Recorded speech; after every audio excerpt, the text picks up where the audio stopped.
Welcome back to Movies TV Mad. Of course, you can follow me on Twitter at Movies TV Mad, and welcome to Wednesday's edition of the MUFC Daily. Celebrating failure. That's what the Manchester United fan base have become. Because on tomorrow night's game at Old Trafford against Arsenal, a huge game because Arsenal are one of our hugest rivals. You mock as much as you want, they're doing better than us. They've got a good manager, he's doing a solid job. End of story, you can be blinded to that. But in tomorrow night's game, a bunch of fans, should we call them top reds, are taking an Ole Gunnar Solskjaer flag in one of the corners of the ground to celebrate the former Manchester United manager. They are not celebrating the player, which I'm absolutely fine with because he wasn't a failure. He was a success. They want to celebrate the manager. This is embarrassing for the club, for the rest of the fans. I mean, fill your boots, do whatever you want. But this is so bad. I mean, because it's a joke. And I saw a tweet, and I saw the comments saying we should do this. They should have 2 minutes of silence. I mean, I'm not joking here. Someone said there should be 2 minutes of silence, or half-time should be extended. These people were being serious.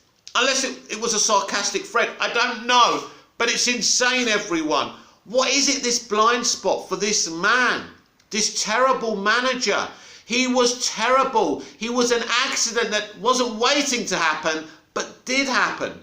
Why are we celebrating failure? That's the thing I want to ask. And please comment down below on this. I want to know. I want to know why you think Ole Gunnar Solskjaer should or shouldn't be celebrated as a manager. We're not talking about the player. But a lot of these top reds are very, very confused because they think the player and the manager are the same thing. They're not. This man was made manager because he scored loads of goals for us and he was great for us as a player. It's the only reason he's at the club. The only reason Michael Carrick is at the club is because what he did for us as a player. Now, it's interesting, you can't say these things don't work because Dougie Freeman, as sporting director of Crystal Palace, is doing a tremendous job, and he went and got Patrick Vieira as their manager. So, you know, DNA can work sometimes, but as I said in the past on this channel and on this show, it's about picking the right DNA. Not just saying, well, we're pick Ollie, he's the only one stupid enough to come here. And we can control the narrative. Well, you didn't control the narrative. Only a few top reds were pushing that narrative. And, you know, this Wayne Barton character, who's apparently a writer or something, I got into it with him on Twitter, and he's very pro celebrating this failure of a manager.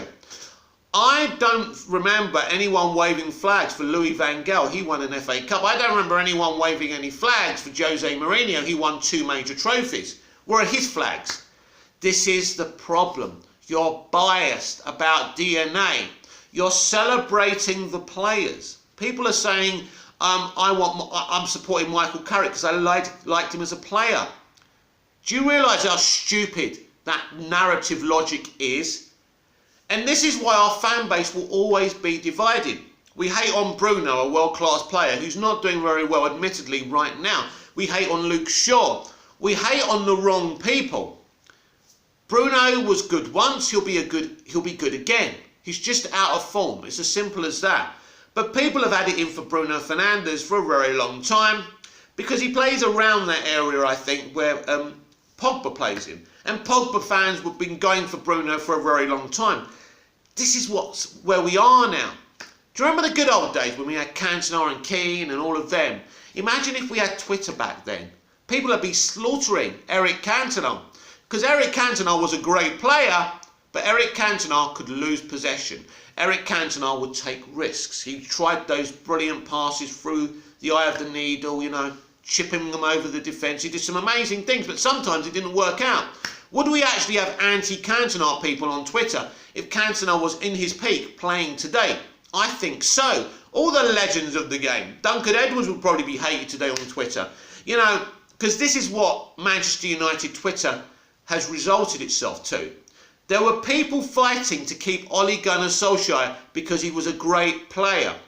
And they didn't care. And this Wayne Barton geezer was going, yeah, well, they panicked, got him. They shouldn't have, blah, blah, blah. But you're still supporting him as a manager. That's the problem. That's the problem I have.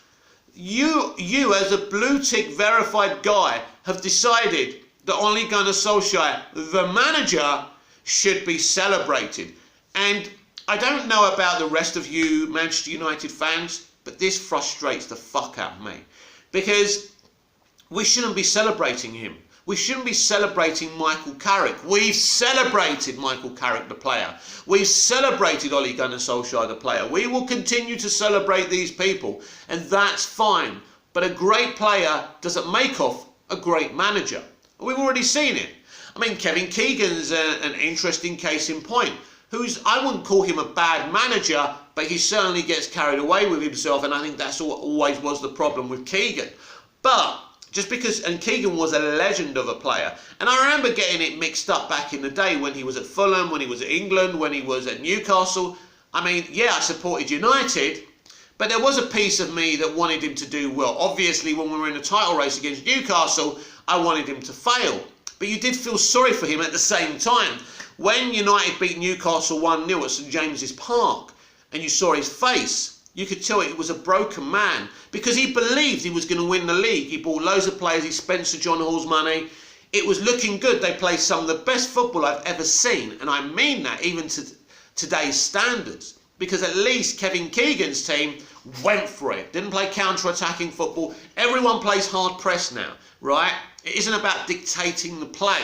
It's about, right, I'm going to take it off of you and go for it. I'm going to take it off of you and go for it. That isn't what football used to be. We've lost that naivety, which was a good thing. You know, the Liverpool-Newcastle 4-3. So I believe we've lost that about football. But Keegan was a really interesting, great attacking manager, but he wasn't a great, all-round manager. I mean, and Ferguson really picked him apart very, very easily. And obviously Fergie knew he could do that. But what I'm saying is Keegan was a great player. And sometimes people got that confused with his management career. And as I say, even I did. But I'm 49 years old now, and I've got the experience of seeing Keegan and seeing, Liverpool fans join the Newcastle fandom at the time. It was nuts, right? Not all Liverpool fans before you come after me, but there were Liverpool fans who wanted Newcastle to win the league for Keegan, and so Manchester United wouldn't win it. Very understandable. But Ole isn't a quarter or half of the manager that Keegan was. And people keep on supporting him. And now we want to act like he's passed away and give him 2 minutes of fucking silence. Honestly, we are awaiting a visa for a brand new manager. This looks like it's going to take a bit of time. Apparently, because he's never worked in the UK, he's got to stand in front of an FA committee and get passed. Now, according to one journalist, this journalist is saying there are no problems, but it is going to take time. These things take time, and it's one of those things. So he may be in the directors' holdings or whatever you call them against Arsenal. I think he will be in the stadium. He won't be able to be on the bench, so I think he will. He will pick the team on Thursday. And Carrick will just take, obviously, if it's a good team and they play well, then what can you do? Carrick's got to take the plaudits, which means he stays at the club for longer, which is a shame. But we want Manchester United to win, don't we? At the end of the day, Ralph is here now. Let's celebrate Ralph. Forget about Solskjaer. He's a failure of a manager. Forget about Solskjaer's coaches. As I said yesterday, slowly but surely, they will be moved on and we won't even notice when it's done. We have a brand new emperor at the head of Manchester United now, and all he should be is happy, and he has such influence within the game. Manchester United are even going to allow him to sign a couple of players, I'm hearing, in the January transfer window. It should have been enough in the summer, but we made a very big mistake. We didn't sign that central defensive or that central all-round midfielder. Solskjaer didn't do that. So if the Glazers and Ed and Murtough are allowing the new manager to do this, doesn't that sound like it was Ole's idea not to buy a central midfielder and not the clubs, like some people are asserting?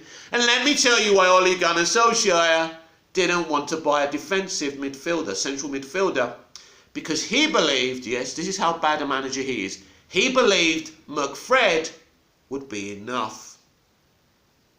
This has been the MUFC Daily. I'm Mick, your host with the most. Just ask your girlfriends and your wives. Like, share, comment, subscribe. Hit the notification key, bell, or whatever it is, so you never miss this perfection.